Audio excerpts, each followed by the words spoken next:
Hello students, today we are starting with the chapter control and coordination. पहले आपने 6 chapter किया था life processes, आज आप कर रहे हैं 7 chapter control and coordination. Control and coordination chapter के 2 पार्ट्स हैं, एक पार्ट्स ह्यूमंस के बारे में है और दूसरा प्लांट्स के बारे में है। तो आज हम ह्यूमन के पार्ट से स्टार्ट करते हैं। आई थिंक 2 लेक्चर इसके बनेंगे और 2 लेक्चर उसके बनेंगे। तो ह्यूमन नर्वस सिस्टम क्या होता है? हमारे देखो जितने भी बॉडी में कंट्रोल होता है और कोऑर्डिनेशन होता है। सपोज मैं अपना हाथ से लिख रही हूँ तो मेरे हाथ को भी कौन कंट्रोल कर रहा है? दिमाग ही कंट्रोल कर रहा है। तो हर बॉडी पार्ट को कंट्रोल कौन करता है? ब्रेन के साथ कोऑर्डिनेशन बनाती है मसल्स, तभी कुछ काम हो पाता है। तो ह्यूमन नर्वस सिस्टम जो हमारी बॉडी में है उसके 3 पार्ट्स हैं, एक है CNS, एक है PNS और एक है ANS। What is the full form of CNS? It is central nervous system. Notes में भी आपको सेंड करूंगी, उसमें आप देख सकते हैं clearly. CNS means central nervous system. Central nervous system जो है उसके 2 पार्ट्स हैं, एक ब्रेन है और एक स्पाइनल कॉर्ड है। ठीक है, यानी हमारा जो दिमाग है वो अकेला नहीं है, स्पाइनल कॉर्ड भी दिमाग वाले काम करती है और ब्रेन भी काम करता है। दोनों मिलके CNS बनाते हैं, सेंट्रल नर्वस सिस्टम। ठीक है, उसके बाद नेक्स्ट है PNS। PNS है पेरिफेरल, जैसे पेरिफेरल हाईवे है, peripheral nervous system. Peripheral nervous system में क्या है? क्रेनियल नर्व्स और स्पाइनल नर्व्स। अब ये क्रेनियल नर्व्स और स्पाइनल नर्व्स क्या होती हैं? देखो, क्रेनियल नर्व्स वो होती हैं जो दिमाग से पूरी बॉडी तक जा रही हैं। क्रेनियल मीन्स जो हमारी खोपड़ी है ना, वो क्रैनियम की बनी होती है, तो जो वहाँ से निकल रही हैं सारी नसें, नर्व्स, उनको बोलते हैं क्रेनियल नर्व्स। और स्पाइनल नर्व जो स्पाइनल कॉर्ड से निकलती हैं। ठीक है, तो स्पाइनल कॉर्ड से जो नर्व्स आ रही है वो स्पाइनल नर्व्स, और जो दिमाग से ब्रेन से आ रही है वो क्रेनियल नर्व्स। तो पेरिफेरल नर्वस सिस्टम में 2 चीज़ें आ गई, क्रेनियल नर्व्स और स्पाइनल नर्व्स।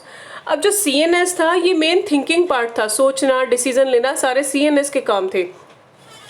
PNS तो एक हार्डवेयर है जो वहाँ से मैसेज को लेके आया करेगा।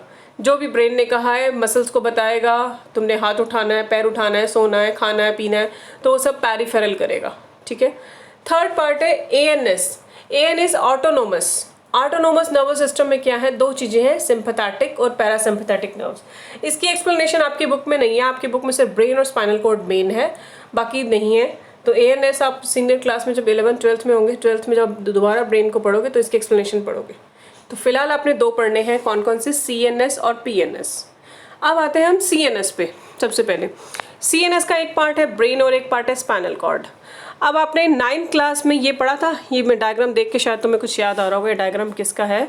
ये डायग्राम है न्यूरॉन का। न्यूरॉन में क्या होता है? ये सेल की बॉडी है अंदर वाली, और ये जो बाहर ये सारी पूंछें से निकली हुई, इन सबको क्या बोलते थे? इन टेल्स को जितनी भी हैं, ये डेंड्राइट्स। याद आया? तो जो डेंड्राइट्स हैं ये केमिकल इंफॉर्मेशन लेती हैं बॉडी से, और किसको देती हैं? सेल बॉडी को।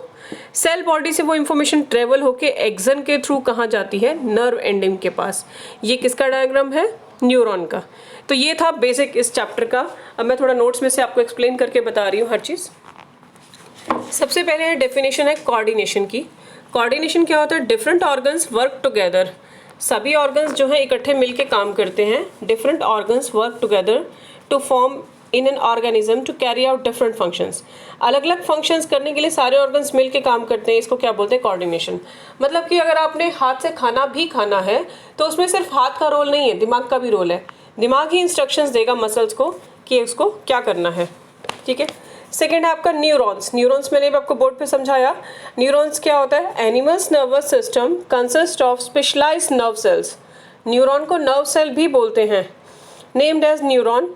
Neuron consist of cell body. इसमें सेल बॉडी थी, एक्सन है, डेंड्राइट है, ये मैं आपको भी बोर्ड पे बना के बता चुकी हूँ। ये डेंड्राइट्स हैं जो सारी, ये जो जितनी भी सारी पूंछें हैं, और एक सेल बॉडी है, उसके बाद एक्सन है और नर्व एंडिंग और न्यूरॉन है। ठीक है, तो डेंड्राइट जो है वो डिटेक्ट करता है इंफॉर्मेशन एनवायरनमेंट से, और इंफॉर्मेशन को पिक कौन करता है? डेंड्राइट के टिप्स, और वहाँ से एक इलेक्ट्रिकल इम्पल्स जनरेट हो जाती है जो ट्रेवल करती है डेंड्राइट से सेल बॉडी, और सेल बॉडी से एक्सन, और एक्सन के बाद नर्व एंडिंग तक।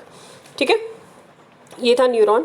न्यूरॉन 3 तरह के होते हैं, sensory neuron, motor neuron, relay neuron. Sensory neuron होते हैं जो न्यूरॉन दिमाग से,